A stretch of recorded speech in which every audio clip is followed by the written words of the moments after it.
particularly the technicians and the interpreters on topics that are not easy, with an excellent work. And say, as you saw already, there is a bookshop on my right here, and you're welcome, and you can buy all the books that are being offered here, and certain numbers have been written by our speakers.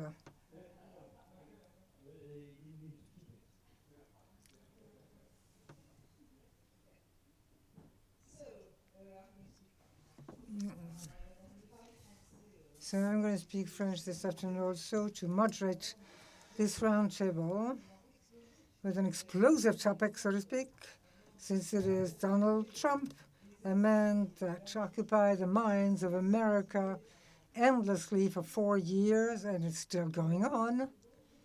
So I wanted, first of all, to tell you that I do remember of the election of Donald Trump.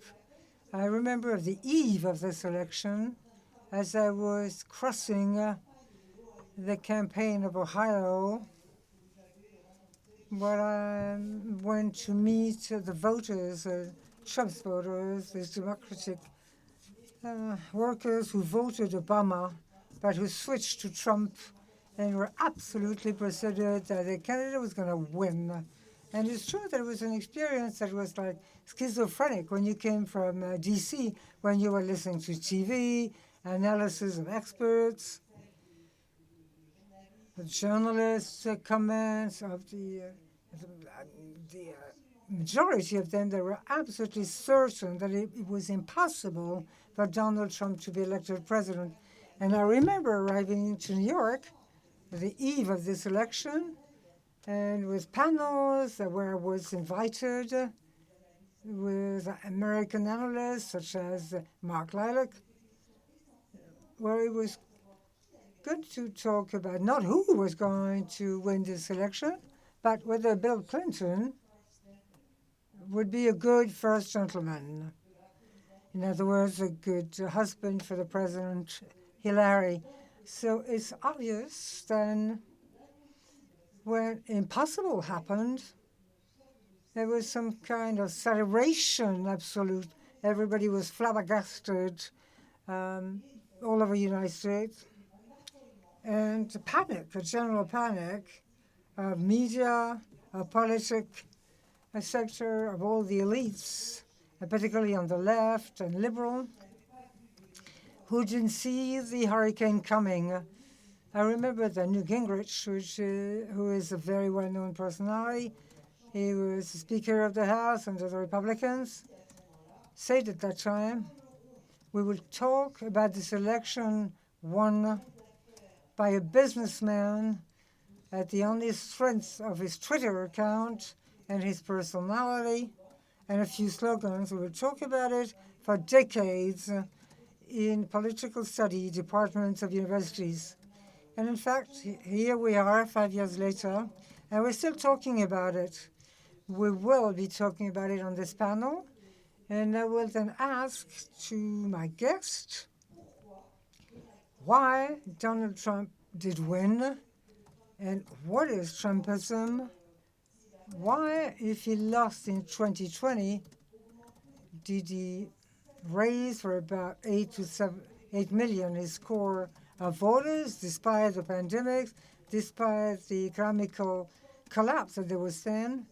How come this happened? And to talk about it, I have with me a panel that is quite interesting, with personalities that, as you will see, have contrasted opinions.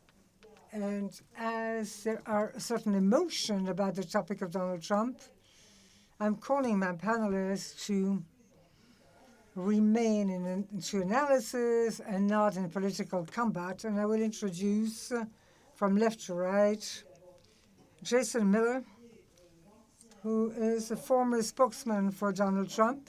Jason Miller, in fact, did commit in the first campaign of Donald Trump. He was one of his spokesmen, if I'm not wrong, in 2016, and did it again in 2020. So it would be interesting to have his history about Trumpism seen from inside and the reason of his involvement and commitment. And then Jason Miller is also the founder of a social network of conservative called Gara that was created in June. And he wants there to defend free thought that this thing is now insulted by social networks held by big tech and notably by Twitter. And he doesn't hide about the fact that he does hope that his former boss, Donald Trump, will come again on this network. And I'm not wrong, right? So then, on my left still, we have Uriel Epshtein, who is executive director of Renewed Democracy Initiative, and who was created by Garry Kasparov, the chess champion, as you know, who is very active today on the political scene in America. And he's notably attached to being an advocate for the idea of political liberalism and try to recreate on the American scene, a vast program, a political center. On my right, we have Andrew Michta, who is the dean, of the Marshall Center for European Studies at Garnish in Germany, Marshall Center. And Andrew Michta, who is affiliated to the Pentagon, will speak as a private person on this roundtable. He's an intellectual, very well known, who's been working a lot on safety issues, foreign policy, and also wrote a lot on the political situation in the United States and on democratic crisis that we're working on for those 2 days.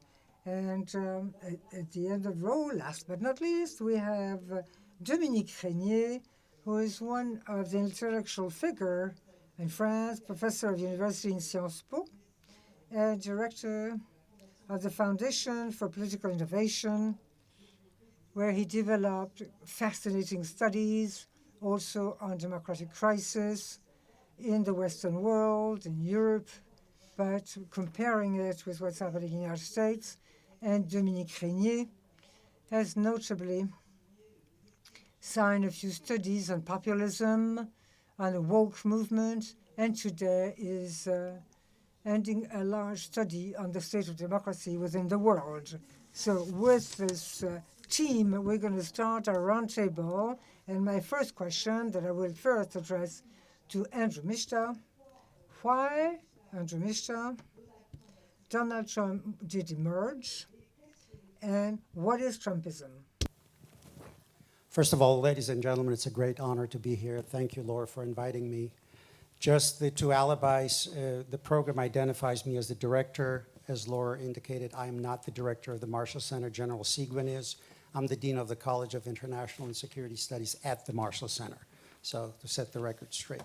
And the second alibi, as Laure already indicated, I'm speaking in my private capacity as an analyst and a scholar, and what I will have to say does not reflect the official position of the Marshall Center, the U.S. Department of Defense, or the U.S. government, or my wife for that matter, because we argue quite a bit. To your question, Laure, I'm going to betray my biases. I take a view that's largely influenced by what I do professionally, that is international relations, national security. And I see the emergence of Donald Trump as a phenomenon, not specifically as the figure perhaps, as the result of a long-term trend that has its roots in decisions that our policy elites made at the end of the Cold War. And in fact, how we interpreted the end of the Cold War. When I say we, I mean people who were the progenitors of the whole globalist project, the ideology of globalization, and the consequences of that for the domestic environment in the United States. In a nutshell, I would argue that, and actually I wrote about this at the time, that arguably the most dangerous moments for any great power are the moments of total victory that seems to have been achieved at a relatively low cost. Because if you look at the wargaming, at the expectations of how Soviet-American confrontation would end up with nuclear weapons going off, devastation of Europe, global devastation, basically what we saw at the end of the Cold War is that the Soviet Union imploded. You know, it ended with a whimper rather than a bang. And rather than having, I would argue, serious soul-searching in the United States as to why we prevailed, and I would contend we prevailed because we had an enormous industrial base, we had financial reserves, we had a superior research and development base, a stronger military, and frankly, the Russians, the Soviets, were not competitive in any other area save for natural resources and military power. We re-narrated that victory in terms of the triumph of the kind of liberal democratic values without reflecting on what actually those values meant, even at that time, for the people of the Soviet bloc. I would contend that liberty and democracy meant for them also a good life, prosperity. It was a natural connection there. In a nutshell, what we then did, launching this globalist project, and again, I would also contend there was nothing preordained about offshoring US industry to China. There was nothing preordained about opening up our universities to Chinese graduate students, opening up our labs, allowing them access to every level of our society. These were policy decisions made by specific people at a specific time. And that process set in motion, I would argue, some very fundamental changes in the United States when it comes to our body politic. It hit the hardest our middle class, but it also expanded our lower class. Why do I emphasize this? If you look at any polyarchic system, and especially at the American democracy, the middle class is what provides stability to the system. The middle class is the most invested and quote unquote conservative. I don't mean conservative as left or right, but conservative as risk avoiding when it comes to radical policy decisions. The biggest dream of the middle class is to become upper class, obviously. The biggest fear is not to slide into the lower class. What offshoring did is it ripped out large segments of our industrial infrastructure and shipped it over to Asia to leverage labor arbitrage. And unlike in Europe, if in the United States a community loses a factory, if a GM factory leaves Dearborn, the entire community implodes, because your health insurance, your life insurance, your social organizations, your networking are tied to this. That's one key point. And the second point I want to make is that this globalist project also transformed our elites, our industrial elites, our top of our economic structure. Moving us away from even international corporations, as some American corporations already were, into what I call transnational corporation that is visible really in our digital aristocracy on the West Coast and our financial aristocracy on the right coast. And I'm using the term aristocracy judiciously, as I'm very much kind of smitten by Joel Kotkin's work on neo-feudalism emerging in the globalist era. And what I mean by that, these transnationalist elites could operate technically in any environment, but the core, what we call heartland, or what sometimes is referred to in a very condescending way as the flyover country, it's the people who are specifically from those communities. They're kind of Burkean little platoons. They're from there. And I think Trump or Trumpism, or the whole phenomenon of the rebellion you saw during that election, which, by the way, took everybody by surprise in the media and in the policy elites, was the results of these two forces, the sense among the communities in our heartland that they were getting the raw end of the stick, the raw deal, while the people who were perpetuating that new economic model were making money hand over fist, but felt no longer obligated in any sort of reciprocal relationship. This kind of American bourgeoisie oblige. You have an obligation to the people whose communities made you rise to that level.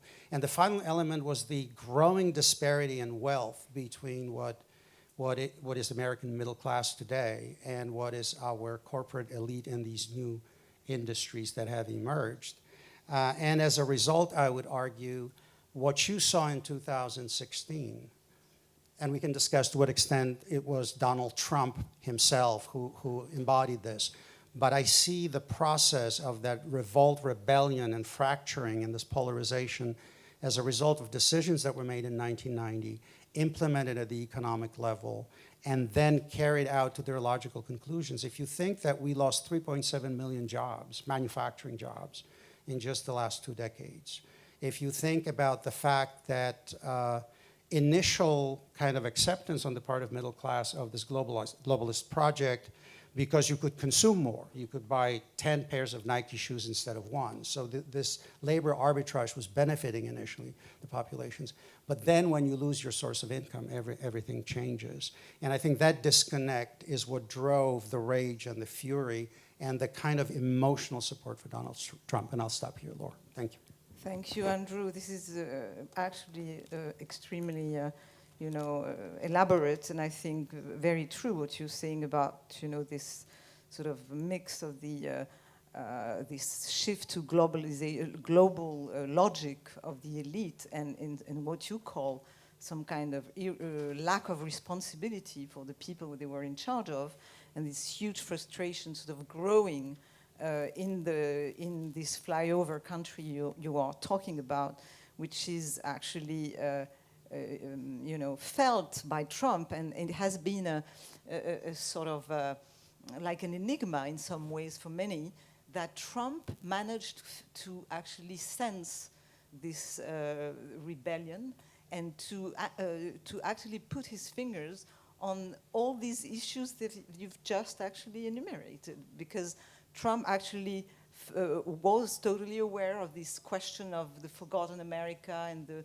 the process of the disindustrialization, and he was aware that the Americans have sort of given up on so many of their industrial jewels for the profit of the Chinese, that the elite had some ways had abandoned this part of the country, that there was a question of migration. So he was like a sort of Josh Mitchell would say a sonar that he sort of felt instinctively what was going on. What is your understanding of how he connected with this forgotten America? I mean, what is your experience of this moment of 2016? Yeah, and thank you. I've been very impressed so far with a number of the speakers and the discussion that's been had. And even though I no longer work for President Trump, obviously I'm biased and I'm still a supporter of the president's. And initially when I heard that we are going to have the conference, I was actually really worried that it was going to get canceled again. Not because of COVID, but because with the election of Joe Biden, all of our problems would be solved and life would go back to normal. So it's good to see that the discussions continue. I think what President Trump, what he really tapped into in 2015 when he announced as a candidate, wasn't so much identifying the symptoms of the problems going on, such as just the general frustration or the general anger, but really the root causes of them. And so, as Andrew talked about, the globalization, the offshoring of jobs, the fact that for decades so many Americans had been left behind. And a lot of times we talk about the wealth gap, and it's not just in the US, it's around the world, as we've seen with Brexit or even the Yellow Vest protests here in France, or with the rise of a number of populist candidates and elected officials all around the world. But the fact that President Trump was actually able to tap into those root causes. So from a purely political side, at the beginning of the 2016 campaign, the issue of trade wasn't on anybody's radar screen. Nobody talked about trade. It wouldn't have been in the top 30 issues that literally even came up. But I could tell you because I did polling in the beginning and it didn't come up anywhere. But as soon as President Trump started talking about trade, it became the proxy for those who'd been left behind, for how the wealthy got wealthier, how those working class and even lower class income earning people were effectively then left behind. And this is a trend we've seen anywhere. And I would say that it's even a little bit more than just a wealth gap, and say it's an opportunity gap. And it's not purely just government decisions. I think there's also a reckoning that needs to be had with big tech. I think there's a reckoning that needs to be had with the media. I think there's a reckoning that needs to have with big industry, because they don't invest the money in Black America. They don't invest the money in rural white America. They're worried about the bottom lines and the profits, and it's become the culture.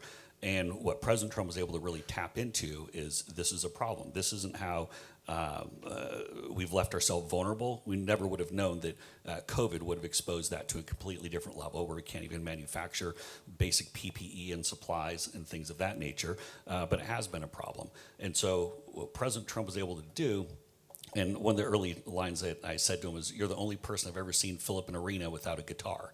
And that was because he tapped into this, not just into, like I said, the symptom, but actually here was the underlying problem that was there.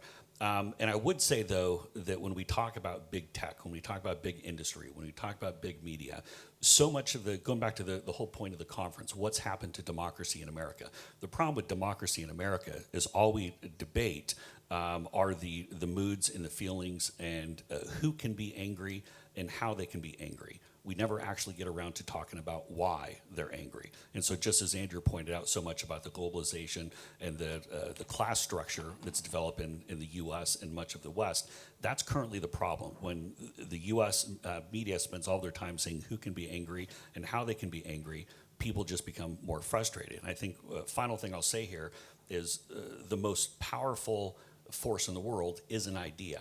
And when someone has that idea in their head and they want to be able to express it, then they're told by people, nope, you're not allowed to share that. That's not going to make them forget it. That's not going to make them go and say, oh, okay, you're probably right. I'm the one who's wrong.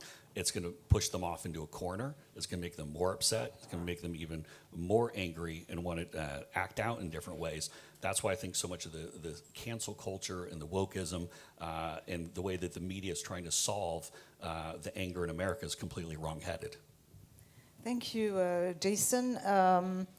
Uriel, in fact, Jason says, the problem that Trump pointed was that why people are supposed to be angry, right? The causes. But he also pointed to the fact that the people he was talking to had the right to be angry. Wasn't it also a part of his success that he sort of took on the elite and gave this sort of window of opportunity for these people who had felt, totally forgotten, but not only totally forgotten economically, but also culturally disqualified and actually, sort of disparaged, not participating in the political conversation. Thank you, Laure, and thank you everyone for having me here. So I think I'm going to probably take a slightly different approach to what my two co-panelists here have said. And I'd like to begin just by noting that, much like Dr. Michta, I'm representing only myself, not the Renewed Democracy Initiative. I'm speaking as an individual. However, first I'd like to begin actually by agreeing in part with the fact that there's significant swaths of the American population that absolutely had the right to be angry. There's no doubt about that. The fact of the matter is, and I think the story of Trumpism begins, much like Andrew said, with the end of the Cold War. Basically, prior to the Cold War, we had a common enemy, the Soviet Union. And part of that struggle was not military, it was ideological. It was liberal democracy versus communism. It was a very clear struggle with very clear values that were opposed to one another. And therefore, within the US, there was a very significant understanding of what liberal democratic values meant. And there was a common education around those things.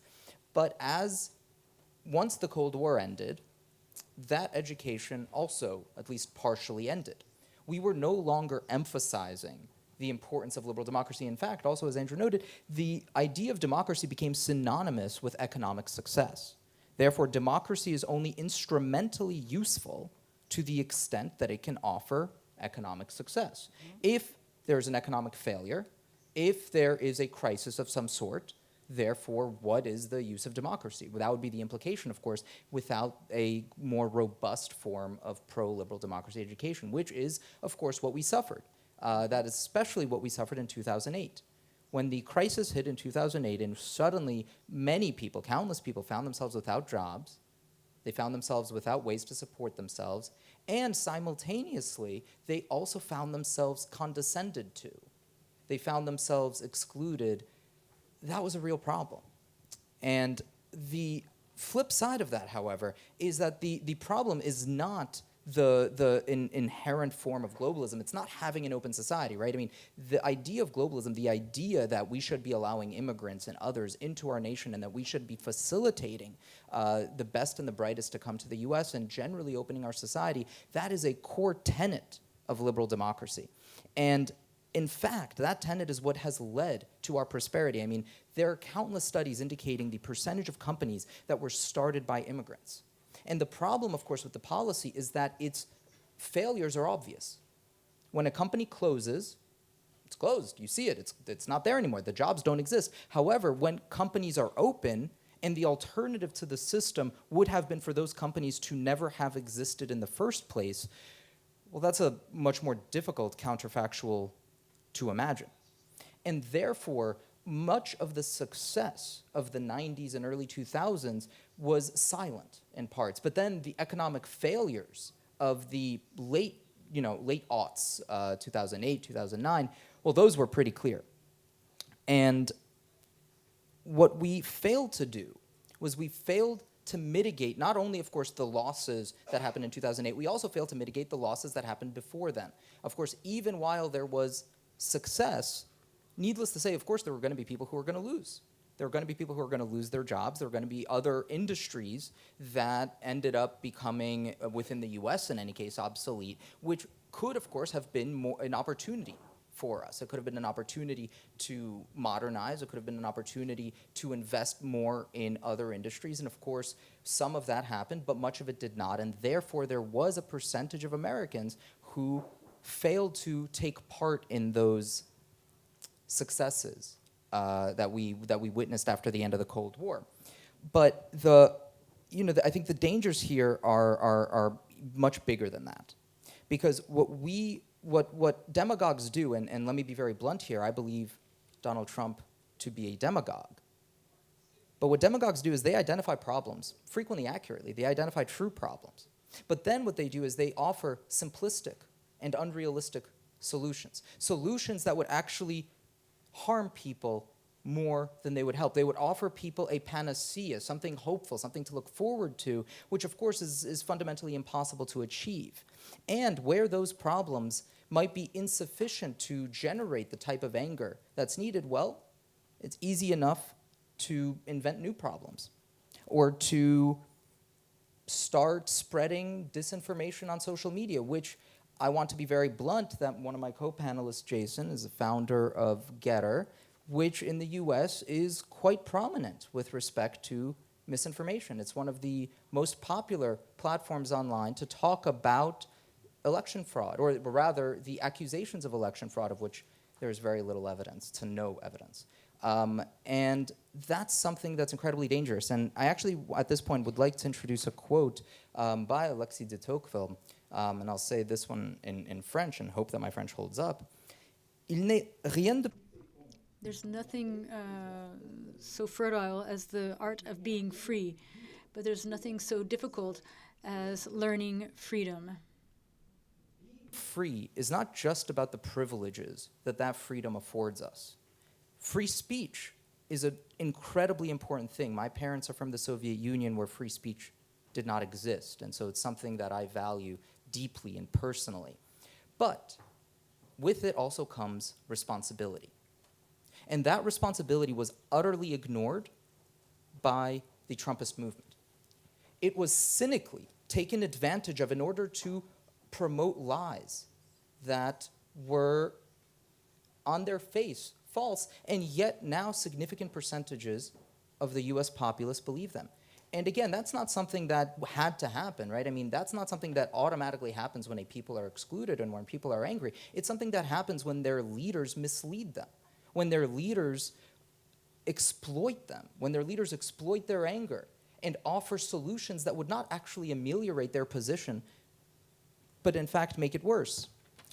And there's one final note that I want to make here, which is on identity. Now, it sounds like many of the people in the audience here do not particularly sympathize with identity politics.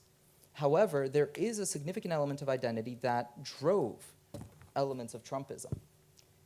It is an identity politics that I believe to be equal and opposite to that of the left. An identity politics that is driven by grievance or perceived grievance. And to that point, I think there's an important nuance here. I mean, there are many who would call Trump himself a white supremacist. I actually don't know that he is. In fact, I believe he may very well not be. However, his movement offers support It welcomes those who are white supremacists. In Charlottesville in 2017, there's a big debate as to whether or not what Trump said actually tried to draw an equivalence between the neo-Nazis who were marching and shouting, "Jews will not replace us," and those who are counter-protesting. I'm not going to get into that controversy, but I will say that a leader who exemplified an ounce of responsibility would not have allowed himself to be drawn into that position in the first place, and would have made clear that a movement driven by the will of the people could absolutely not include elements that were exemplified in Charlottesville in 2017, that were exemplified in Donald Trump's debate with Joe Biden when asked about the Proud Boys. When asked whether he would condemn the Proud Boys, he said, stand back and stand by. These are the types of dangers that I believe we face if we do not exemplify a certain level of responsibility in our body politic. And that's one of the key elements that I want to push us towards, is to once again remember that these liberal values, they're not simply weapons to attack people with when they disagree with you. They are the foundation upon which our system works. They are the framework through which we can solve these decisions. And as long as we try to weaponize them, I would be very concerned about the future of the political scene in the US and beyond. Wow, so this was very interesting, but you are touching upon several issues that we're going to go back to. And I was just, I noticed that you mentioned the fact that one of the tenets of liberal democracy is actually immigration, and that it's part of the democratic process to organize immigration, to enrich the country, etc. I would say yes, but not open-ended immigration, and that was actually the key issue during this Trump campaign, because Trump was not advocating the end of immigration, but he was advocating the end of open-ended immigration. And it seems to me that has been one of the big issues around Trump, because he's actually speaking out. The fact that he spoke out on immigration as the first thing he did when he appeared on this, at the Trump Tower to give his first speech, actually threw him to the top of the polls. It was a very important moment. Yes, I will ask. So the question was then, Trump is a racist. Trump is actually proposing something which is unacceptable for American culture, and it was the beginning of this huge clash between the elites and the Trump movement. Thank you. Let me just very quickly respond to that. Let me remind perhaps the audience of what Trump said on that tower. It's not that he said, we have too much immigration and we need to decrease the level of immigration. Incidentally, the idea that America simply had open borders and had infinite immigration, I believe to be false. I do not have the statistics at my fingertips, but the idea that we in some way had an incredible wave of immigration that was absolutely swamping the country is simply not true. However, what Trump actually said when he went down that escalator was, when Mexicans, and I'm paraphrasing slightly, when Mexicans send their people, they're not sending their best. They're sending rapists, they're sending criminals, they're sending murderers, and some of them, I assume, are good people. Now, replace the word Mexican with any other word. You know, when Jews come to America, they're not sending their best, right? Any word that you replace there, and the accusations of racism were quite justified, in my view. I mean, that is not a phrase that you say if your argument is simply, well, the rate of immigration is a bit too high and we should cut it. That's a debate that a country, I think, can reasonably have. But the other piece here is that it didn't actually end there. I mean, even from the very beginning, he was advocating for what he called, in his own words, a Muslim ban. And that very policy was struck down by the courts, precisely because he had publicly, during his campaign, called it a Muslim ban, ultimately a different version. Then he was re-established. Well, yes, because he changed the name. By the Yes, the he yes. changed the name. But the reality of the ban was re-established. But again, but the very fact that that's what he called it a Muslim ban. I mean, that's not simply, I think, within the realm of reasonable discourse around immigration and whether we should have more or less of it, I mean, that is a racially and religiously driven argument about keeping out a very specific type of person. Yes, in fact, this question of Trump's words and the way Trump actually formulated his proposals and then his policies. I think I'm going to switch to French because it will be easier. Il me semble que. It seems to me that when Donald Trump expresses his proposals, he's heard differently depending on whether you vote for him or you don't vote for him. The same words are not heard or understood the same way, and that is the great middle understanding between the Trumpian movement and the so-called elite. And so the Trump movement don't really take Trump literally. Certainly, your concern is completely legitimate about a person who says things that are quite horrendous or that are extremely shocking. That said, people who vote for Trump vote for him because they have the feeling that despite these lies or whatever they were called, or these approximate realities, or the horrendous things he said, that despite that, Trump says fundamental truths that they want to hear and they've been waiting to hear for a very long time. And this brings me to a question that I would like to ask Dominique Reynié. In this situation of Trump and the Trumpian surprise, perhaps an entire part of the American population felt like it was being ignored and feel like their realities were being ignored. You say that there's no excessive immigration. Even Barack Obama implemented a very hard policy to decrease the porosity of borders in the south of the United States, a hard policy. And today there are tens of thousands of people trying to cross that border. So saying that there's no immigration problem in the United States seems a bit, disingenuous. I just would like to specify what I'm saying. I didn't say that there were no problems at all. Of course, there are immigration issues, and there are a lot of problems. But what I was trying to say... I just wanted to say that it wasn't the level of crisis that Trump made it out to be. And in fact, what's really interesting is if you look at the people who are most disquieted, who are most concerned about immigration, it's not the people frequently who are most affected by it. It's not the people who live in the states that most receive these immigrants. It's in fact people frequently from states who don't see many of these immigrants, who don't actually see them as neighbors, who don't see them living across the street. But again, that's not to say that there's not a problem. Of course there is. I think it's self-evident at this point that there's a problem on the southern border. As you pointed out, this is a problem that many presidents have tried to address through any number of ways.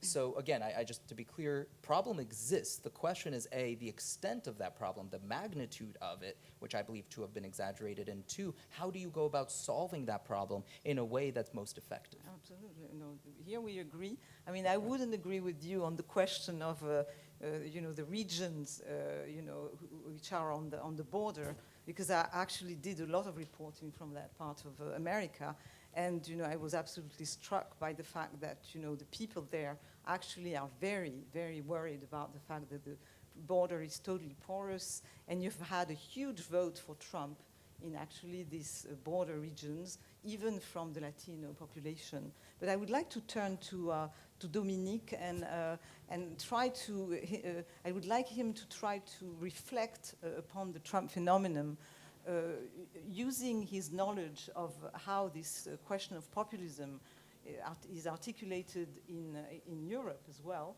to try to give your assessment of this Trumpist rebellion and what we are dealing with. Okay. Merci, Laure. Thank you, Laure, and thank you so much for giving me this invitation to speak here today. I'm not a specialist of the United States. I don't pretend or claim to be a specialist of the United States. But what I would like to say, and this might sound like something trite that I'm saying, but I cannot believe that a political phenomenon simply originates in a candidate or a speaker, I can't quite, what I'm saying is debatable, but I don't believe in this type of cause to affect.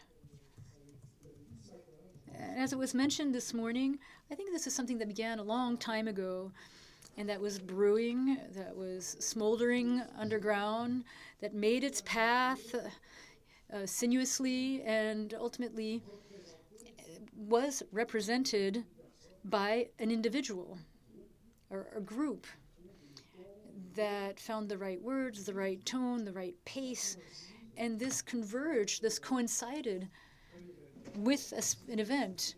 Here, an election there, a campaign there, and then that's when the phenomenon becomes visible. But it already existed.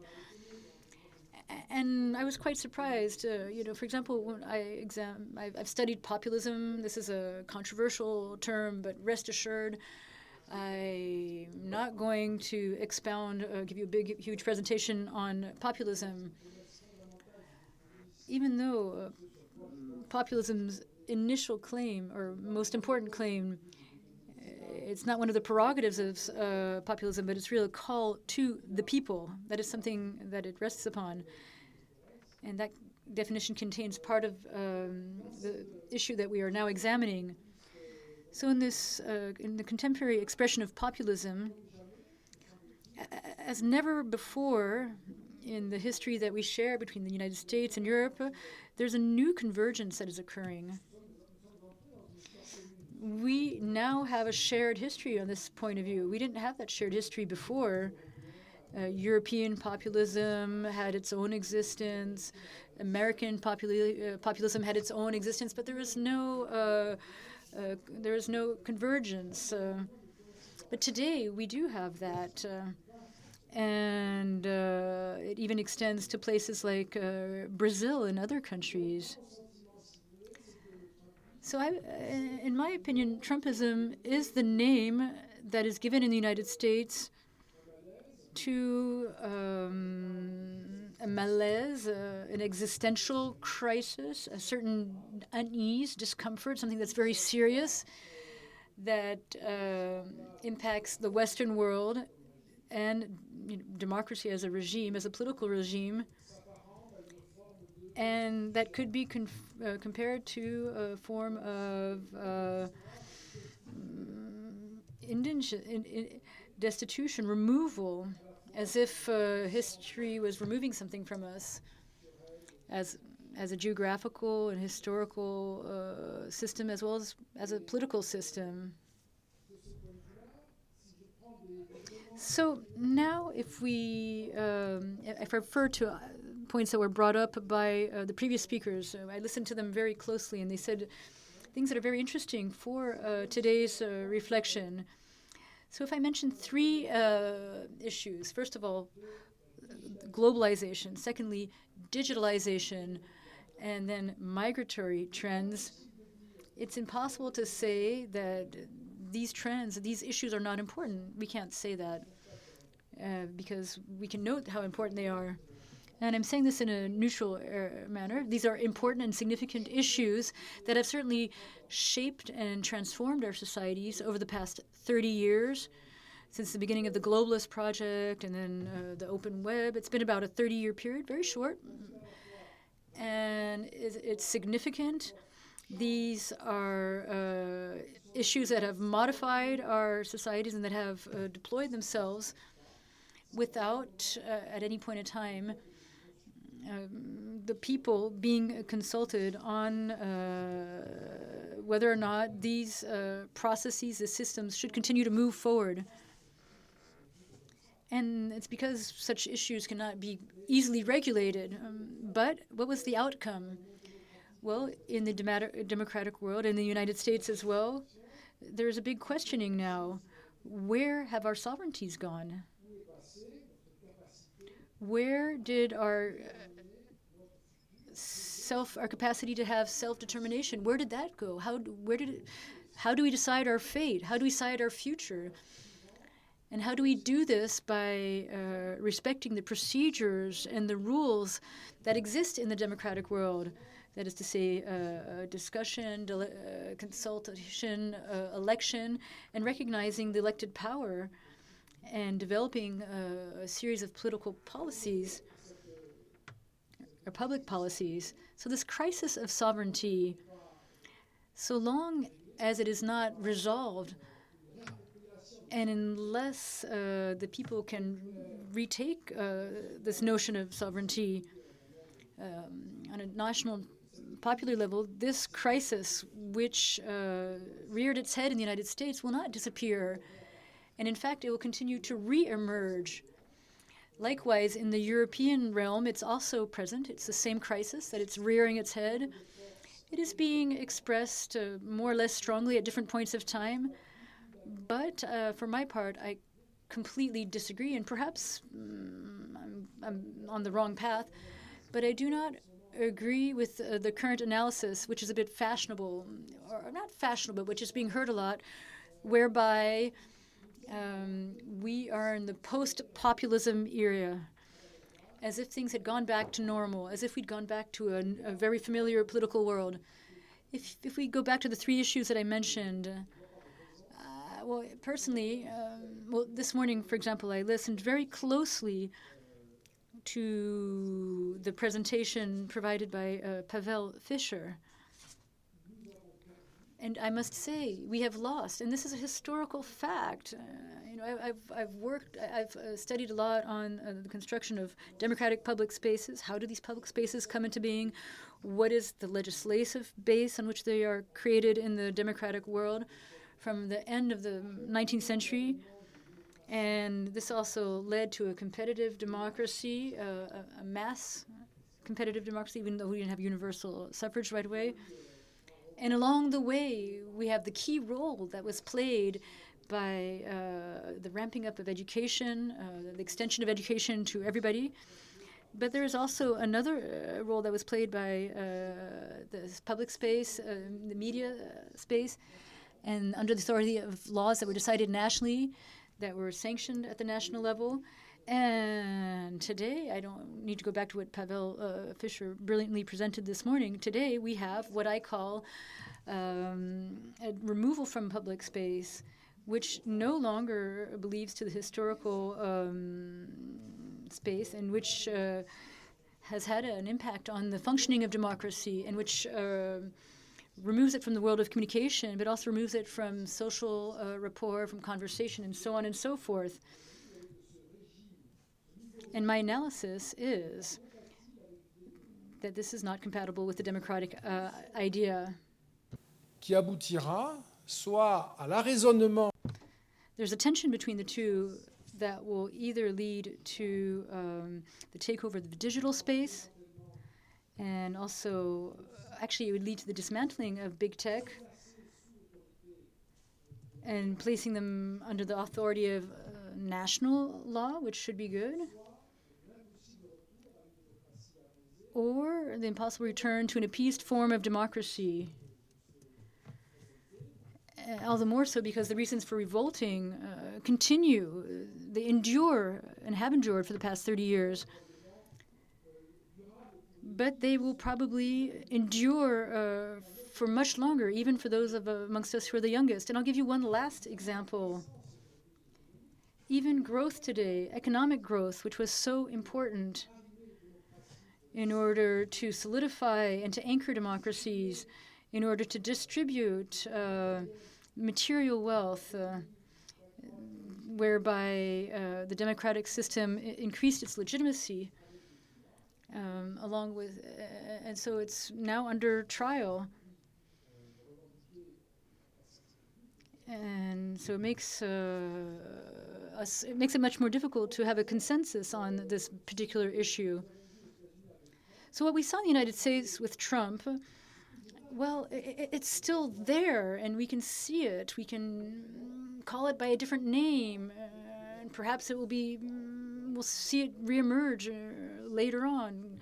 And again in Europe, it may have another name. I mean, I'm sure you noticed that in France, You saw the whole Yellow Vest movement. And that was truly a spectacular manifestation, protest, and it demonstrated that we too were able to. But I mean, we have a very old history of political radicalization in France. We know that when it comes to fighting, we can do that, be it for religion, be it for the distribution of wealth, for the type of regime. It's kind of a French specialty, so to say, in France, to conduct that type of protest. And the Gilets jaunes, the Yellow Vests, were somewhat moderate in the big picture of things. But in any event, we're saying we're not happy. We're going to organize ourselves on Facebook. We're going to go to all the roundabouts, 30,000 roundabouts in France.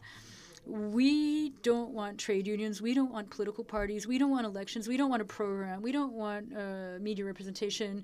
We're not happy. We just want you to hear us, and we want to say it.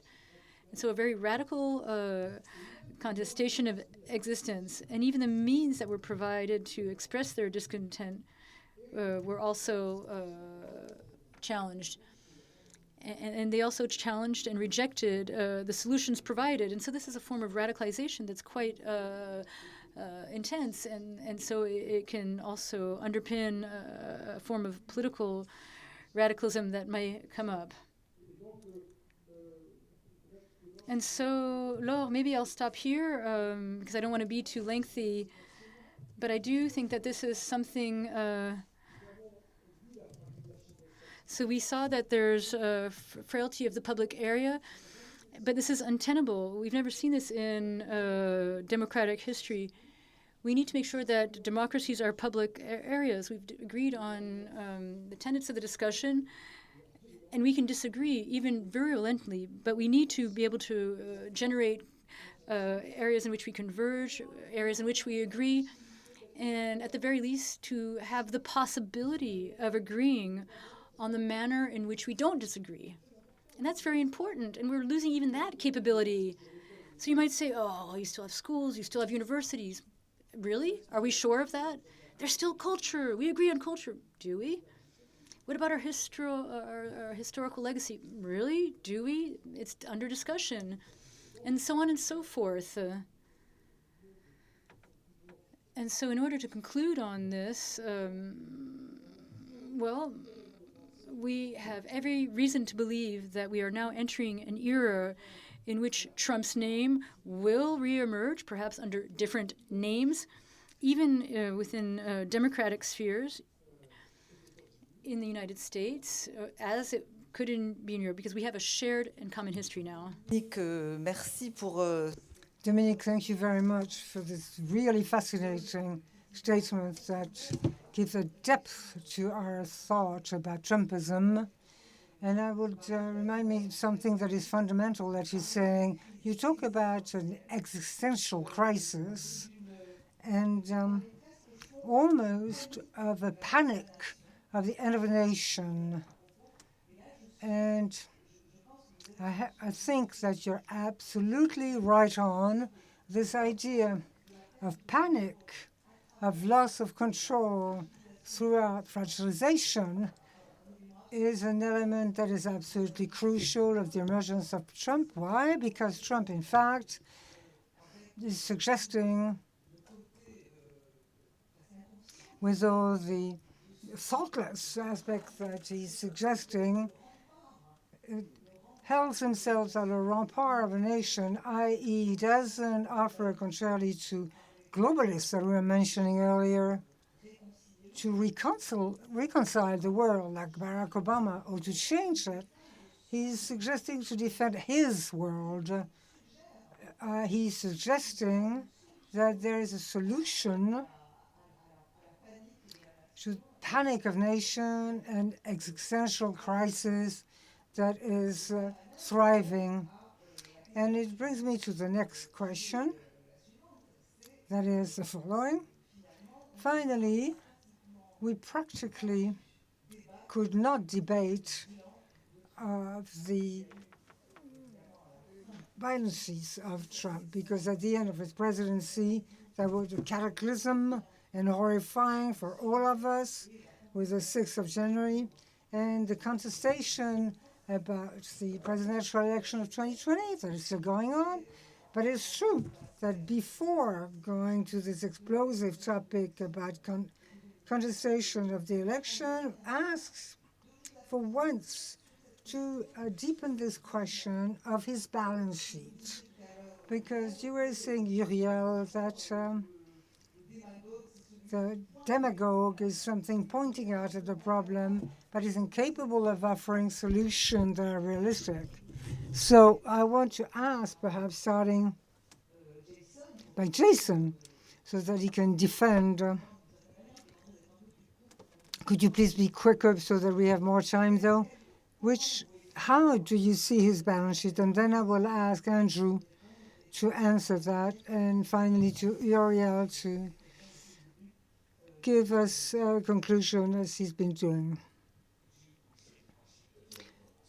Pouvez-vous demander? I'd like you, in fact, to take a look at what the Trump president, what did it achieve, and what did it not achieve, and where are there moments for you, Jason, even though you're a member of this team, that you're not very proud of, or that you regret, or that you would like to have changed? Yeah, absolutely. I would say that it's notable that the name of the panel is the Trumpian Rage and the Biden Response. But that's why I'm glad we're coming back around to the solutions, because we'll go there. Right, because nobody has actually talked about the disaster that is Joe Biden, whether it's the international implosion in Afghanistan, the fact that China's 9-dash line now extends all the way to Honolulu. COVID is exploding. We're realizing that you can't just print money forever. That hyperinflation does have its consequences. And for my new friends from France, sorry about the submarine deal. That was under Joe Biden, not under Donald Trump. So enjoy.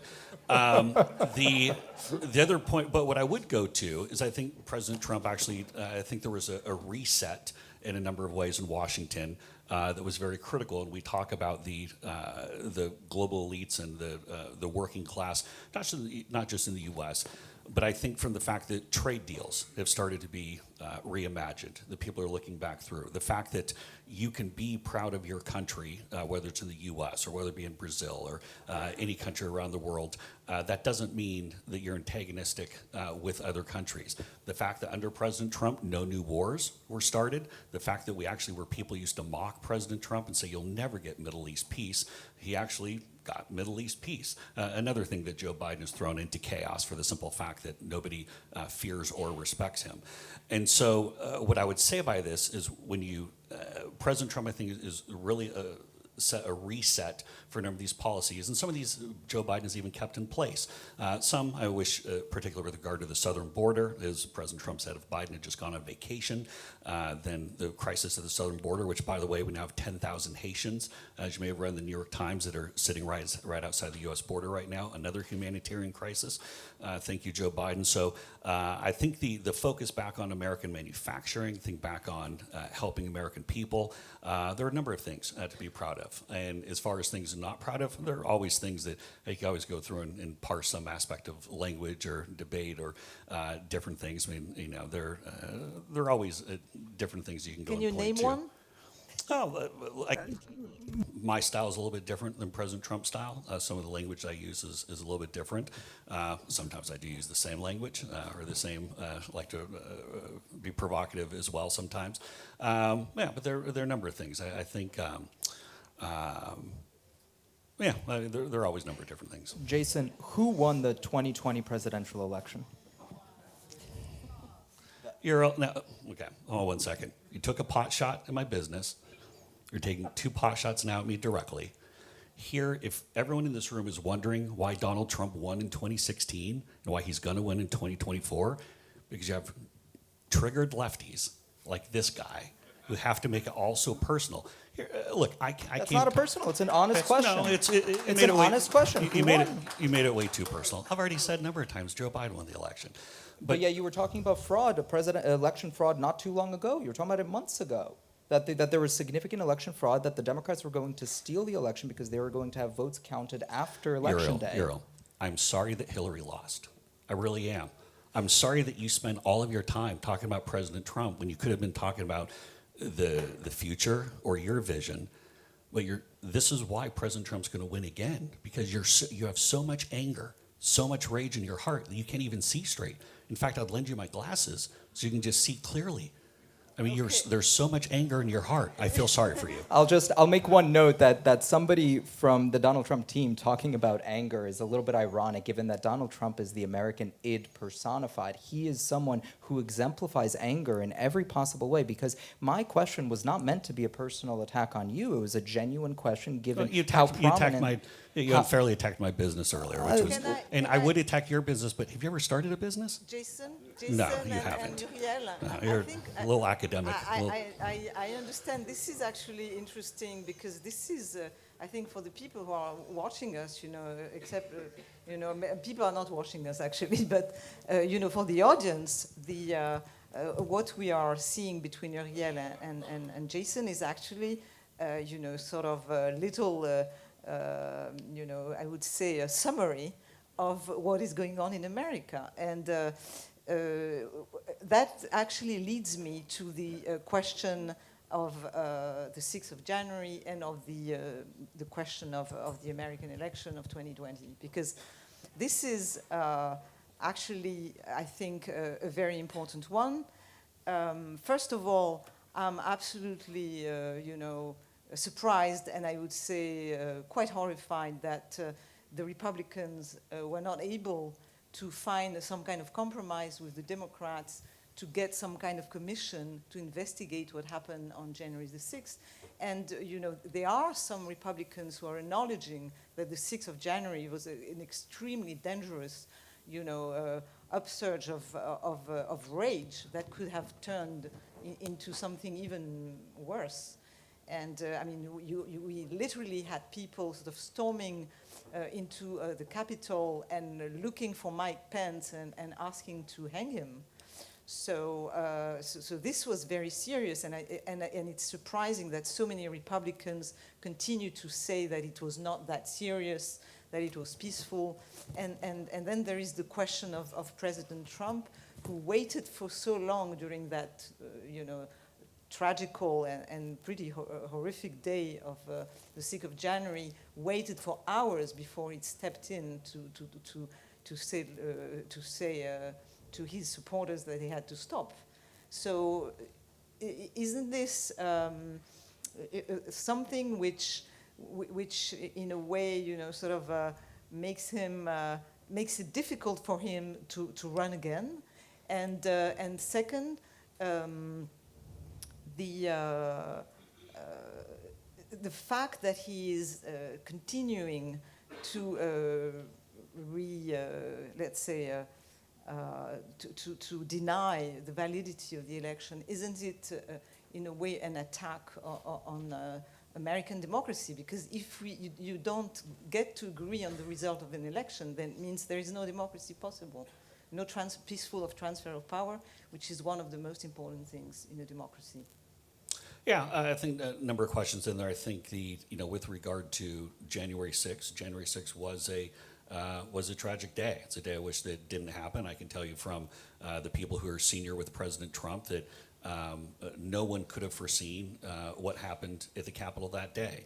And I say it from the simple fact that our focus was what was going to happen when Congress started debating the merits of some of the challenges, as those were the electoral votes were being opened and counted.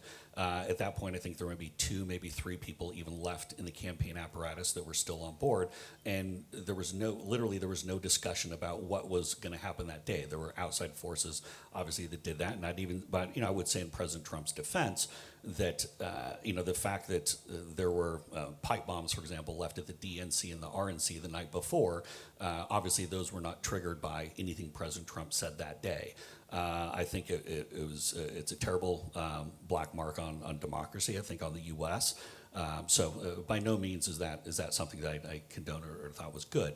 While I do think that President Trump could have weighed in an hour or two earlier, I fundamentally don't think that would have changed things on that day. It's important to note that the Capitol was breached while the president was still speaking. So some of these things were already planned, and people were already planning on taking some of this illegal behavior, even regardless of what President Trump was doing. And look, as I've said, you have to be pretty darn thick in the head if you're saying that you're a Trump supporter and go and commit some kind of illegal activity like storming the Capitol. For all the time that we spent talking about law and order, about trying to improve the safety and security, talking about the riots and chaos that happened over that summer, to then think that some aspect of illegal storming the Capitol will be condoned or is okay. I mean, you really have to have a screw loose to do that. Precisely, isn't it a sort of surge of irrational rage, but which shows, there is something very dangerous happening, and maybe... I would say, look, I would say that, again, going back to the earlier point where I was trying to go back to the root issues of why people are angry. I mean, look, we saw a lot of violence and chaos even over the summer of 2020. And I'm not saying that anger wasn't deserved. If I was a black American, I saw it happen to George Floyd, I'd be pretty pissed off also. And I think a lot of that anger was justified. Now, do I think it was okay to then go light things on fire and have riots or chaos in Minneapolis? No. But again, I think that when you look at the frustration, this goes back to the point that just because we elected Joe Biden, everything's not going to be fixed. You still have this opportunity gap between the haves and the have-nots. You have the wealth gap between the haves and the have-nots. There'll be moments, kind of these powder keg moments that pop up, but until we start addressing that opportunity gap, we start putting investing capital back in black communities and rural white communities, places that are the proverbial left behind, these problems are going to continue in the US and other countries. Yes, thank you. Wait, Uriel, I would like Andrew, and then you can react. I'd like Andrew to step in and to actually assess actually the situation at this point. I would like you to sort of elaborate, maybe react to what has been said here, but at the same time tell us if you're worried by what is going on in America, where we have the open question of how the next election is going to happen, because if there is no agreement in the coming weeks or months between Republicans and Democrats on the rules of the next elections, we have the potential for a new 6th of January, or even worse. Yeah, thank you, Laure. And as I was listening to the conversation, a couple of reflections, and then I'll answer your question. This is my second tour in Europe. I've been here for 5 years, arrived September 16th, the election year. So I arrived here, and just within a few weeks, Trump was elected. And just like in the States, I remember in Europe, especially among policy elites and the media elites, the kind of collective gasp. Because Donald Trump in the US, in the media, and in kind of public debate during the campaign was treated as kind of a strange phenomenon that the media followed him to a large extent because he provided the attention, the ratings, the entertainment value, everything that they were trying to do. And then what I very quickly discovered in Europe is that, like in the United States, rather than having a conversation about why, we began to have a conversation almost exclusively about the man. I even have an acronym for it. It's the TDS, Trump Derangement Syndrome. So every time I would speak to European groups like this or in different settings, I could bet there would be about 15 minutes of Trump this, Trump said this, can you believe it? And it's all true. Trump was an extremely unpredictable and very polarizing person. But it was very hard in that atmosphere, both back home and here, to get to some of the issues that I articulated earlier on, which I believe are real. So I often would say, I understand you don't like my president. I have a lot of issues with him as well. Could we have a conversation about national security and where we're going with the national strategy? It was very hard to do it. When I would talk to the Europeans about, what about defense spending, the Wales Pledge, meeting the 2% and whatnot, the answer I usually got was, we can't do this because that would be a gift to Trump. So I'm now waiting to see how the Europeans will respond to the new administration when it comes to defense spending. I find it painful, and I'm not using this lightly, to see the extent of polarization When Josh was giving his presentation afterwards, I said there is a degree of extremism in how we present now political positions. Compromise is mother's milk of politics, pardon the cliche. You know, I started in this business in Reagan's second term, and I remember Tip O'Neill and I remember Ronald Reagan, two tough Irishmen saying some pretty tough things about each other, but proverbially sat down, opened up a bottle of scotch or not, and said, okay, you give me this congressman, I give you this. The nation's business was being done. Laure introduced in her presentation a quote from one of my American interest articles about the kind of quasi-Leninist politics in America. It's not I win, you lose, and then we continue arguing. It's I win, you disappear. And it's really true about both extremes, on the left and on the right. And in all of this, what hasn't been mentioned is that actually during this crazy presidency, because it was so rocky, we accomplished some very significant things, at least in my area. National Security Strategy of 2017, the first one that actually articulated the Chinese and the Russian threat. National Defense Strategy, that's a classified document, but there's a 12-page summary that Secretary Mattis released, which also speaks to those issues. On trade, we for the first time stopped the bromides about, you know, free trade, neoliberal order. China is a mercantile power. I mean, to keep talking about free trade with the Chinese is like saying, you know, the electric chair and a chair are one and the same thing. I mean, this is not the case. The theft of property, this is not Trump. It's Congressional Research Service. You know, 1 in 5 American companies doing business in China have been extorted for intellectual property for market access. And the larger question that goes to the surge of Trump, Trump as a phenomenon. During the Cold War, we had COCOM restrictions in NATO that would prohibit dual-use technology exports to the Soviet bloc. And as a result, you know, you couldn't even sell an PC based on Intel 386 because it could be used for military purposes. If we had a Soviet exchange scholar, it was this guy in a bad suit sitting in the corner, you know, nobody talking to him. What I find very hard to come to terms with is why in 1990 we took the jewels in the crown of American technology and handed it over to 1.4 billion strong communist state on the premise that export-driven modernization would transform a 5,000-year civilization, hardline communists, into Jeffersonian Democrats. Because the middle class will rise, the middle class will require representation, blah, blah, blah, blah, blah. And what's really weird is that even by the late 1990s, where some people were waking up to this, and I'm one who's been ranting like a Jehovah against this for years, but was roundly dismissed. Then 9/11 happened, and I think the fact that we went for this nation-building, state-building project, this kind of comprehensive solution, had a lot to do with the globalist project that we undertook at the end of the Cold War. We believed that America had this transformative power.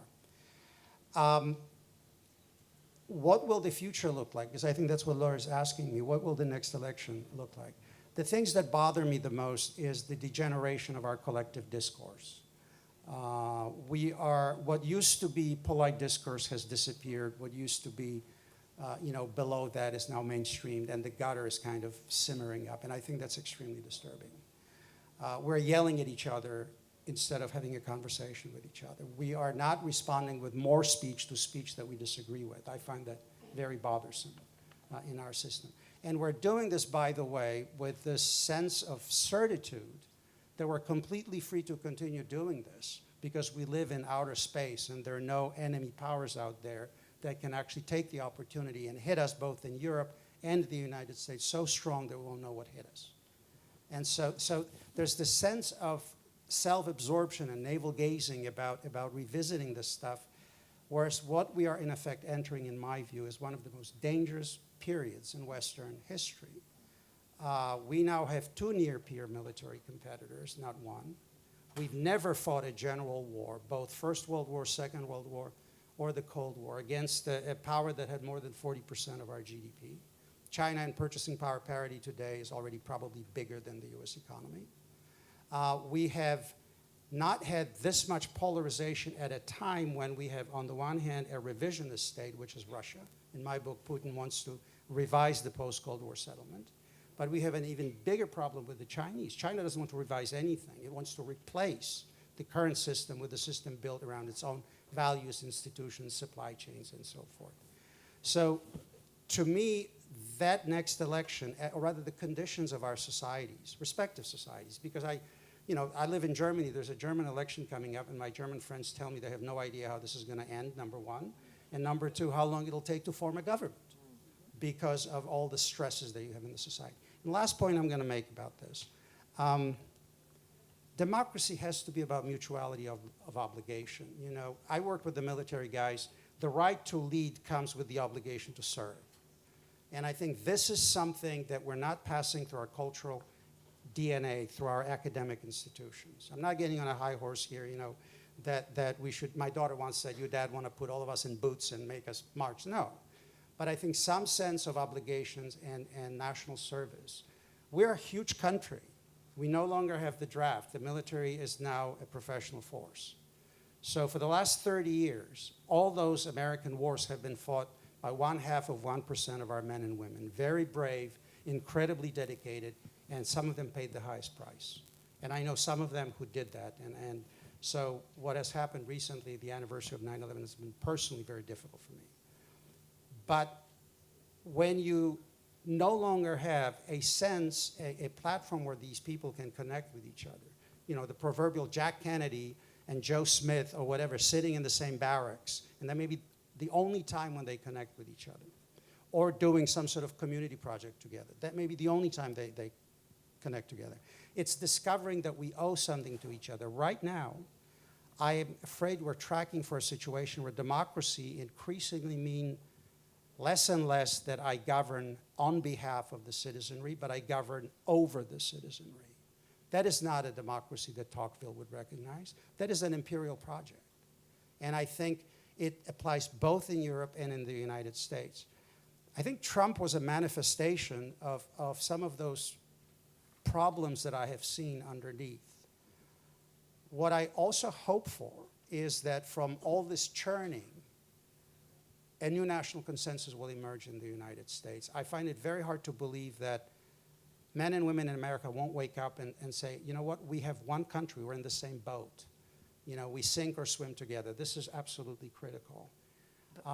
How this will happen, I fear that it may take an external shock that will awaken that sense of community and a sense of nationhood and a sense of mutuality of obligation.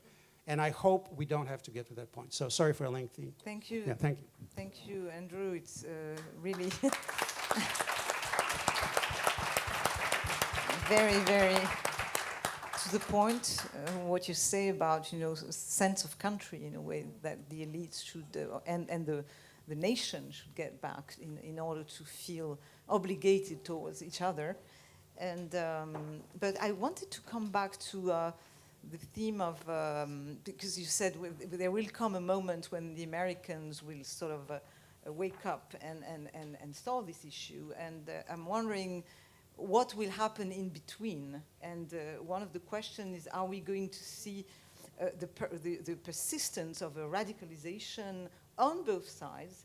And to what extent do we have, do wokeism and Trumpism, I mean, not Trumpism, but I would say some kind of form of political secession, political and mental secession on the right, sort of emergence of a, I would say, of sort of extremist nationalism that Josh Mitchell was alluding to in a way when he was talking about, you know, some parts of the population that what might be tempted by getting rid of the guilt. And so my question is, how is the dynamic between these two movements feeding each other, and where does it lead us?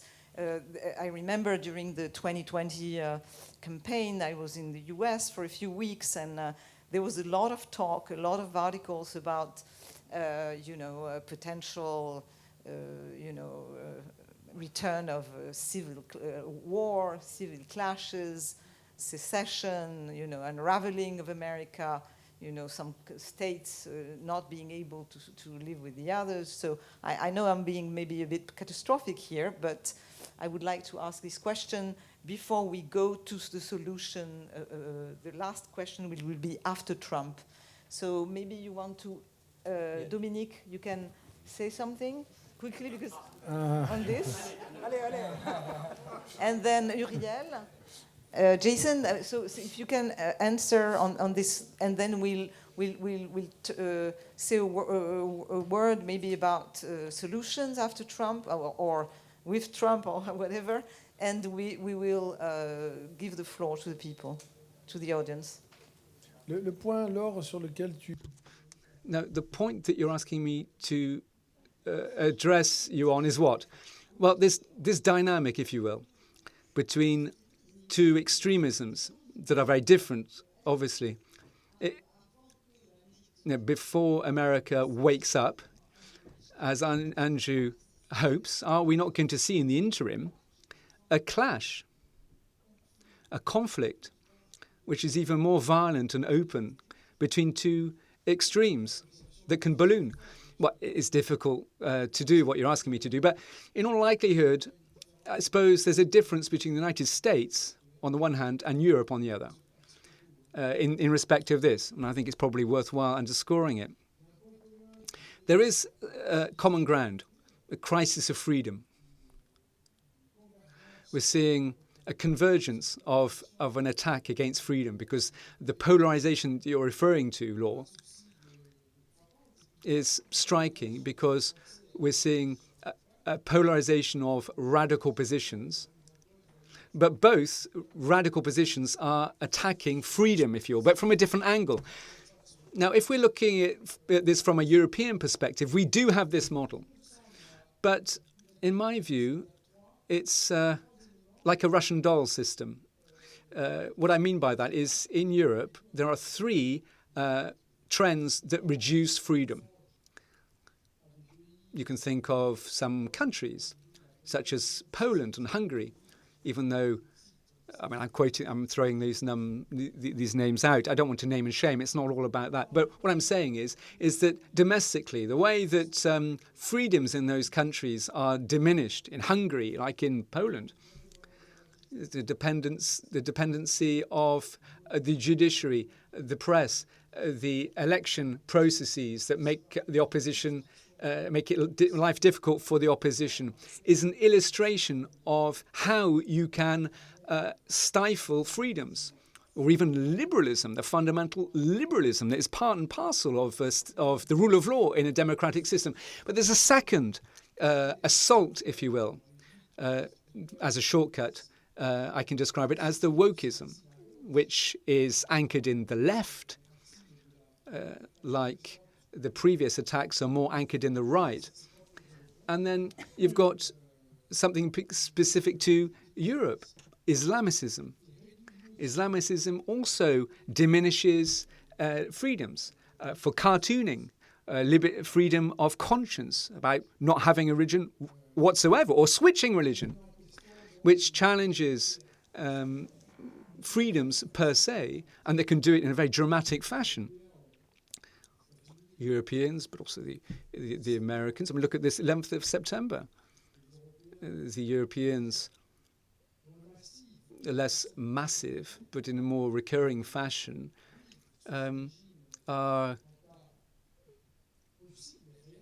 feel that they are threatened by potential terrorist attacks for differing reasons, of course. Yesterday or the day before, I can't quite remember, but there was a young man of 16 who was arrested who was readying an explosion against a synagogue in Germany. And we looked at that in the foundation I work for. We've looked at Islamic terrorism from 1919, and we quantify the data. You can look at the data, it's online.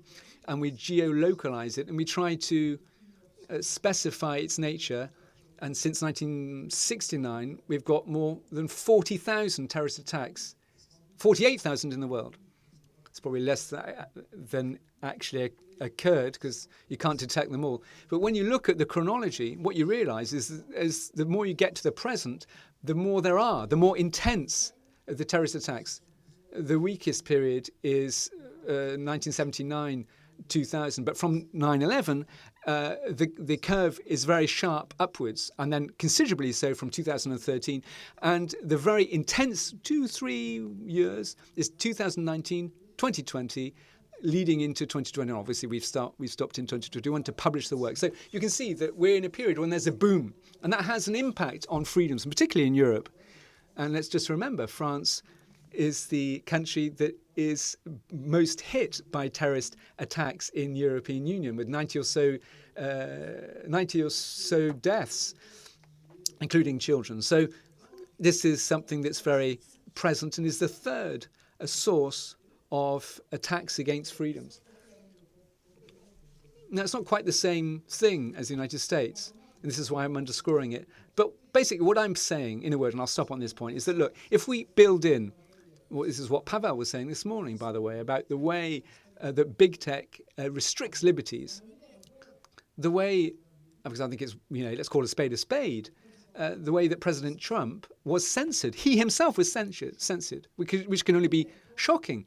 The way that Facebook decided that at the end of the day, after having censored President Trump, that it was going to validate its decision by having basically a private Supreme Court under its banner, in its colours. So freedoms are threatened there again. And, of course, lots of disinformation that is flowing into our digital space from countries that we know full well who they are: Turkey, Russia, China, Iran as well, it must be said. So here again, we can see something that is sapping, undermining freedoms, because basically you need to track what's going on these networks that are restricting freedoms for supposedly legitimate reasons. So hacking of election campaigning in the United States, we saw, no doubt we'll see that in the French campaign that is already underway. We'll see a high level of parasiting or hacking in our public space. So for the first time, without being in a configuration of war between two systems, fascist, totalitarian on one hand, against democratic systems from 33 to 45, and then at the fall of the Berlin Wall in 1989, we can see, without that clarity, that there are attacks against freedoms and that are run by ourselves against ourselves. It's that Russian doll that I was referring to, which is placing us in a system of fragility. De guerre civile. And as if it was a war against authoritarian regimes and threatening countries that don't really hide how much they'd like to see us opposing ourselves internally. And this is really preoccupying for our freedoms. And I'll stop here, Laure. I don't believe that we're even aware of this. It doesn't seem to me that we're even aware of this. Thank you, Dominique. Certainly underscoring the fundamental issue above and everything for doing that, for underscoring it. And in fact, when there are multiple enemies on the world stage, the enemies that you listed with very brilliantly, this notion of discord, internal discord, which is really at the crux of the fragility that you mentioned. So now I'd like to pass the floor back to Uriel and Jason, if they would like to comment on what's been said, and also so that if they wish to, they can touch upon the after-Trump era. Is Biden going to provide solutions in this landscape that you've all described and that's quite dark? Or is Biden simply just a transitionary figure prior to the big battle? So will the solution come from Republican Party or young conservatives who are looking at how they can leverage Trumpism while perhaps having a more moderate approach? I'm thinking of young conservatives such as those that are emerging in Ohio, G.D. Vance, who wrote that book, Hillbilly Elegy. he's campaigning, or perhaps also another example would be a movement, a counterattack from the right against the wokes. What do you think is going to happen in the after-Trump era? So I'm going to thank you, Laure. Be quick. I will do my best. I believe I might be in the minority on this panel, so I'll try my best to respond where I can. I probably won't be able to get to everything. I will note actually I love that there's a dog going around. I feel like that'd be a great thing to have on the panel. I feel like that might decrease some of the emotion. But anyway, so first I'd actually like to agree with Andrew, with one of Andrew's comments, which was this need for national service. Something to bring countries like the US, which are incredibly pluralistic, incredibly diverse, incredibly different, whether geographically, socioeconomically, culturally, et cetera, some sort of service that would bring the country together. And in fact, there's an organization in the US that I believe was or perhaps still is chaired by General Stanley McChrystal called the Service Here Alliance, which aims to achieve something along those lines. And I, as a matter of fact, I think that would be incredibly beneficial. And so I would just want to really double down on support for that. And at a higher level, taking a step back, one of the reasons I think it would be so impactful isn't just because it would force people to interact with those who are different from them, but because it could offer people meaning, which is, I think, something that's been missing from a lot of people's lives. You don't have a sense of meaning. So earlier, I believe it was Josh, who mentioned the role of guilt and the role that religion used to fulfill. Essentially, now without that religion, it's being displaced. I mean, I'm not sure that I would call it guilt. I think I would call it a search for meaning, of which guilt perhaps might be a part. But I think whether it's on any extreme, I think that at the core of those extremes is a search for meaning. It's to find something that you can feel like you're a part of, like there's some greater purpose. And unfortunately, without civic institutions, without some form of national service, that search for meaning finds itself derailed. And it attaches itself too frequently to politics, which by virtue of the fact that it is fundamentally about who you are and who you aspire to be, it becomes radical. Because you can't compromise on something as fundamental to yourself as your self-identification. And so I actually think that a national service like that would address many different, or a number rather, of different goals. But I did want to respond to a couple of points that were raised earlier. And the first is, while I agree that moving forward, we need to somehow figure out a way to come together, and we need to figure out a way to surpass the truly incredible polarization that has gripped the United States, I also think it's important for us to be honest and somewhat clear-eyed, perhaps bluntly so, about where that polarization lies. And on this, I frequently use the term, Newtonian physics in politics. For every action, there's an equal and opposite reaction, right? So if you see a form of radicalism on the right, you will inevitably get the same thing on the left. And so, one of Mitch McConnell's greatest fundraisers is arguably AOC, and of course, one of AOC's greatest fundraisers is arguably Mitch McConnell, and Trump and the others. However, I do want to note that there is a distinction, there is a difference right now. The fact remains that on the Democratic side, the party appears to be where it was appears to be where the Republican Party was approximately in 2009 with the rise of the Tea Party. Whereas on the Republican side of the aisle, the extremes have taken control. They are firmly in the driver's seat. And those conservatives, self-identified conservatives who are more moderate, who are more reasonable, people like Bill Kristol, people like the former head of the RNC, Michael Steele, people like that find themselves marginalized in their own party. And of course, the greatest example of that is just look at sitting members of Congress. Marjorie Taylor Greene and Matthew Gaetz, people who aggressively propagate the lie that the 2020 election was stolen to this very day, very recently continuing to state that Donald Trump is the rightfully elected president and that Joe Biden, of course, had to steal the election. They are members in good standing of the Republican caucus.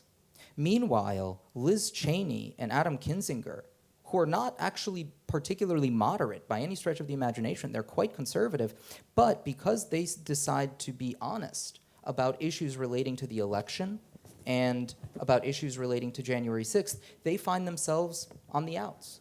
And so I think it's important for us to recognize that there's not this kind of one-to-one parity. There is not a one-to-one equivalent of Marjorie Taylor Greene on the left. Marjorie Taylor Greene, I'll remind the audience, in 2018 put out a video where she questioned whether or not September 11th actually was the work of terrorists or whether it might not have been an inside job. These are not people who are within the realm of reasonable discourse. And so it's important for us to recognize that. Now, the other element here is when we talk about Donald Trump as having been unpredictable and polarizing, of course that's true, although I would argue again that that's somewhat euphemistic. It's not just that he is unpredictable and polarizing. There are any number of figures in the world who are unpredictable and polarizing. He was the only one who, of course, was in control of arguably the world's most powerful state. Actually, I don't even think it's particularly arguable. And so when we say, like, well, we don't want to talk about Donald Trump, we want to talk about foreign policy, at least when he was president, I think it's really hard to talk about foreign policy when you essentially have to try to avoid discussing the person, the single figure who is responsible for the nation's foreign policy. And to that point, I mean, just look at what happened in Syria, where Trump withdrew just a few hundred troops, and as a result, there was a massacre of the Kurds. Or look at the negotiations with the Taliban that happened the other year, which resulted, of course, in the marginalization of the Afghan government and which led, at least in part, to the catastrophe that we saw in Afghanistan just a few weeks ago. Now, with that, of course, I do not want to say that Joe Biden does not bear responsibility for that. Of course he does. What happened in Afghanistan was absolutely unconscionable. And the fact that we have not done more to bring those Afghans who risked their lives to help our troops, the fact that we haven't done more to try to save them and to try to bring them to safety, and the fact that we left tens of thousands of them behind is a stain that will forever remain upon American honor. But let's also be clear that how many Republicans have I heard put out statements saying that we should not accept a single Afghan refugee, that we should not help a single person who risked their lives to save American troops, that none of them should be brought to the U.S. There are countless examples of tweets of people who bring up examples asking, well, we don't want, who would want this plane? And it was a photo of a military plane filled to the brim with Afghan refugees. Who would want this plane to land in their state? That kind of rhetoric has its dangers. And the kind of inherent hypocrisy in that, on the same time, attacking Biden for having put all of those people in danger through the execution of the pullout, which I think it's inarguable that he did, but at the same time being unwilling to lift a finger to help them, those two positions seem mutually exclusive to me. And I think that's something that we should be careful not to lose sight of. And going back very, very quickly, there's just two more points on this. I want to go back very, very quickly to January 6th and the comment that January 6th could not have been foreseen. I mean, the idea that something like that couldn't have been foreseen seems rather strange to me, given how many people I've personally seen foreseeing it. There were countless arguments, countless statements being made about the dangers that were inherent in denying the results of the election. So not only is there an element of culpability by virtue of just simply for weeks on end and now months denying the results of the election, there's also, of course, a more direct element of culpability where the former president clearly directed his followers to go to the Capitol Hill. Now, did he explicitly say attack the Capitol, breach the Capitol? No, but he also didn't have to. At that point, there's a certain level of understanding among followers, or at the very least, he should have predicted, and it should have been very clear that the dangers that he was exposing a co-equal branch of government to, and of course, including his own vice president. Now there are plenty of records of other Republicans having called him and having begged him, asked him to intervene, which, of course, he did not. And so that's something I think that's quite important. And from the point of view of the people who attacked the Capitol, their position is to some extent actually somewhat understandable. If you truly believe that there was a coup d'etat, if you truly believe that the election was stolen, if that is 100% in your mind, I mean, wouldn't that justify some form of physical response? So we all, so it's one thing to condemn the people who attacked the Capitol, but it's another thing to take responsibility for the rhetoric that led them there. Where very logically, I mean, again, it's a very logical conclusion to say if there is a coup d'etat, you must resist a coup d'etat up to and including potentially with use of force. And that ultimately is what the Trump campaign, what the Trump administration was claiming, was that there was a coup d'etat. And the dangers of that moving forward are just tremendous. The very fact that in California there was a recall election just a few days ago on Tuesday, and I believe it was 15 hours prior to the election having taken place, the chief Republican challenger, Larry Elder, had a website created to discuss electoral fraud before, of course, there was even a possibility of electoral fraud existing. I think indicates that among a very significant, unfortunately, part of the right, there is now a new tactic in their tool chest. And that tactic, of course, is if you lose an election, let's simply deny that election's validity. Let's call into question that election's validity. And that's something that is simply fundamentally dangerous to American democracy. However, despite all of that, I will actually try to end on something resembling a more positive note. As best I can, which is that I do not believe the majority of Americans are represented in the comments that we've been making here tonight. I actually believe, and this is, there's evidence supporting this. For those that don't know, there's an organization called More in Common, which is actually based here in France, which released a report a few years ago called Hidden Tribes. This report indicated that, basically what it did was it segmented America into various tribes based on political beliefs or any number of other such things. And what they found was that the majority of Americans fell into a group that they called the exhausted majority. These are people that did have partisan affiliations. They may be Democrats, they may be Republicans, but they were not aggressive partisans. They were not people who particularly relished the rhetoric of Donald Trump or particularly relished perhaps the radicalism of elements of the left. These are folks who are more moderate, but who still have, of course, a party affiliation, because in the US there's essentially a dichotomous choice. You can choose either the Republicans or the Democrats. And so with that in mind, with the understanding that there does exist this majority, I actually believe that there's some hope if we can try to amplify the voices of those who are more reasonable, amplify the voices of those who are more moderate, and try to give people, though the vast majority of folks, I would actually argue in America, who are not radical, give them a sense that they are not alone. Try to give them a sense in the media and elsewhere that they have those who would support their interests and who would actually represent them, not the most extremes of either side. Thank you, Uriel.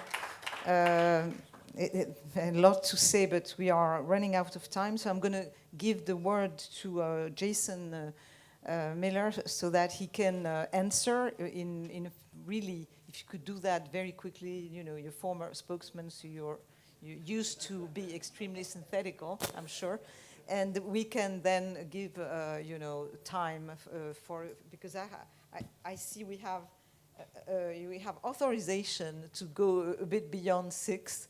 So we will ask some questions to the audience. So thank you. Absolutely. So we'll keep it short.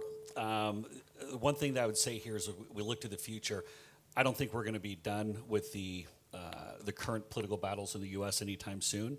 I do think with what we've seen so far, as I've pointed out, with the Biden presidency, I do think this ultimately sets up President Trump coming back in 2024. Although I think it's probably Trump defeating someone like Gavin Newsom. I don't see Joe Biden actually running again or being in a position to run again in a few years' time.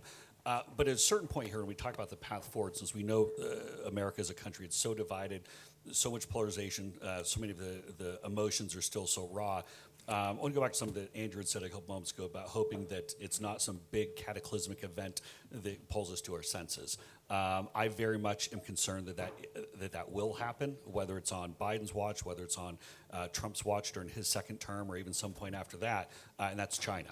And I think at a certain point, we got to get our collective heads out of our asses, pardon my language, quit worrying about pronouns and start worrying about the fact that China is eating our lunch. When we talk about the globalization, we talk about jobs leaving, we talk about what's happening to American companies, the loss of industries. We also talk about their aggression, not just in the South China Sea, but in South America, Africa, everywhere else. The next 100 years is all about the competition between the West and China, and at a certain point, we better get our acts together before it's too late. So that's why I think ultimately becomes the next pivot point when we get kind of through this phase is when does that conflict arrive and what does it look like? Well, thank you very much, Jason. That sort of echoes in a way what you say about China, what Andrew Michta was saying earlier on about the fact that maybe the only way to sort of get some kind of reunification of America would be to sort of face a common enemy. And so I'm going to now ask you if you have